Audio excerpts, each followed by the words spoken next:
Hi guys, this is Craig again. I had a request for a video to explain a couple of things on this car and on this fuel vaporizer system. This is my 95 Toyota Corolla, and what the request was to explain where all the lines were, or where they went and what they were and what their function was. So what we're going to do is we're going to start at the first two basic lines. This is for VITOK D, V-I-T-O-K D, and it was his request. This is where the original line was for the PCV valve, from the valve cover to the intake. I took this line from the PCV valve on the valve cover, okay, and we go around, and I have a filter here so it catches any kind of oil, trash, or anything that might come out of the valve cover. It comes down, and this line goes to a brass pipe that has a brass bubbler filter, or a pneumatic filter bubbler on the end, okay, down here in the bottom below the fuel level. The vacuum line that used to be tied onto the PCV is this line.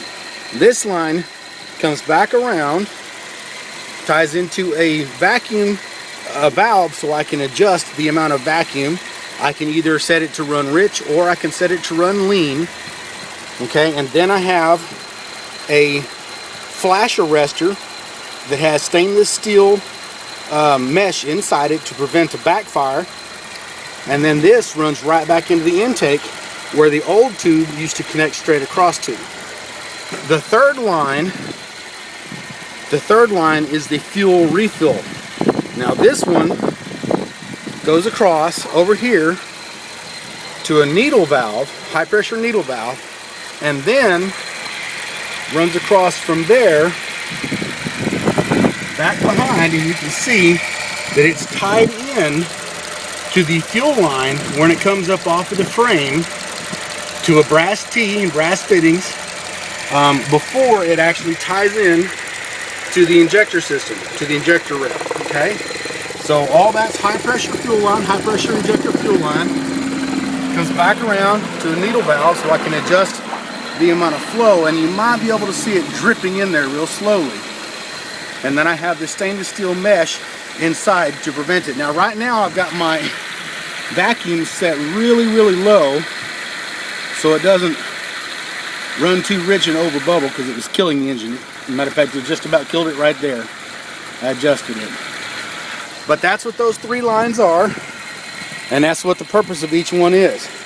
If I want this car to go back to stock or pass inspection, all I do is take a line straight off of here and go right straight back to the intake, and it goes back to the original condition that this engine was in.